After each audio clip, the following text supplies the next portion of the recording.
Hey everyone, welcome back to the channel. Today I'm going to walk through a feed-forward network from start to finish.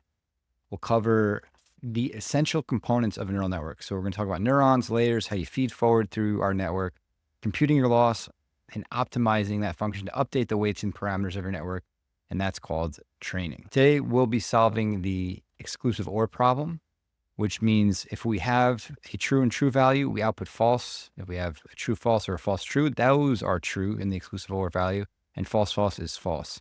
So in our example, trues would be 1, falses will be 0. And so here is the architecture of our network. We have 2 input neurons to take in the 2 Boolean values we discussed from our truth table. Then we have a hidden layer made up of 4 neurons. This could be any number of neurons. I just chose 4 because it makes for a nice picture. And then we have our output layer, which will output a 1 or a 0, representing the desired output of the network. All right, so we have our neurons. Now, these layers are all connected. And each one of these connections has a weight associated with it. And those weights are the parameters of the network. And that is what we initialize randomly, but then eventually, through a process called training, we are able to tune the weights or the parameters of our network to get the desired output value. And so I'm going to walk through this very quickly because we kind of cover this in another video, but we have, let's say, the true case. So we pass in 1, we pass in 1. So this is our input layer. We don't need to do anything there. That is from our training sample. We have the input 1, 1, and we know that as the desired output is 0. This 0 here is our label. So this is associated with the sample from our truth table over here, right? So 1, 1, true is false.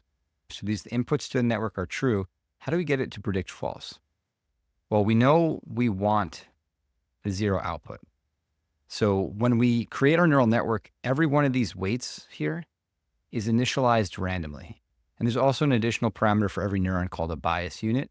So you have your weights and biases that are the parameters of the neural network. So when you start training or start using your neural network, having just created it, you pass in your inputs, you have your desired output, but this is not going to necessarily be correct. It could randomly be correct, but let's assume we're off. Let's assume it comes out to 0.2. That is not 0. So now we can compute the loss here using any number of loss functions, but let's say we use mean squared error, which is a common loss function for simple neural networks like this. We would get some loss value. And the loss is the difference between our desired output and the actual output from the feed-forward process. So now we have our network. We fed these values forward through the network.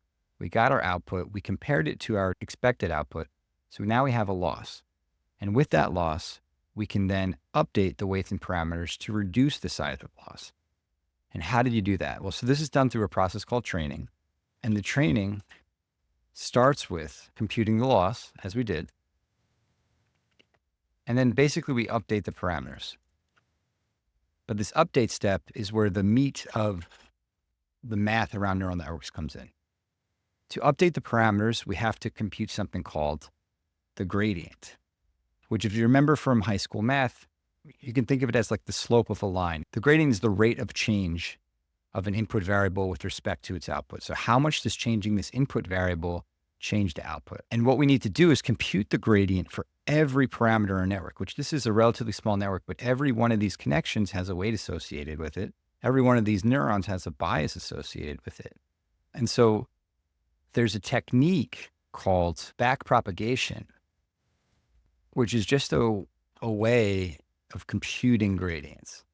That's all you need to know about that in this video. There's a really excellent video by 3 Blue 1 Brown that I'll link in the description that walks through backpropagation better than I ever could. But backpropagation, it's just a computationally efficient method of computing the gradient for every one of these variables that you need. But then once you have your gradients, you use what's called an optimizer.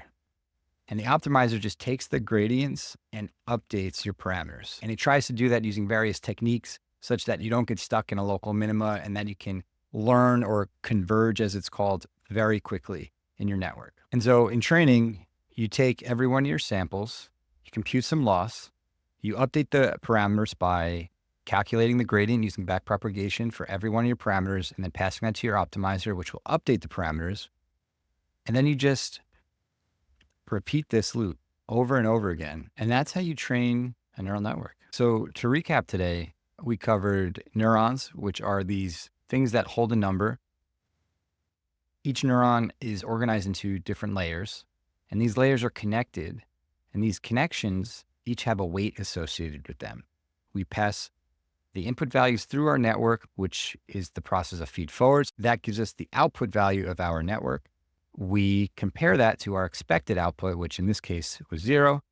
We compute the loss between this is what our network produced, this is what we want it to do. And then using this loss, we're able to pass that value to an optimizer, which makes use of the gradients that then updates the weights and biases of our network, the parameters. And that is how we train a neural network.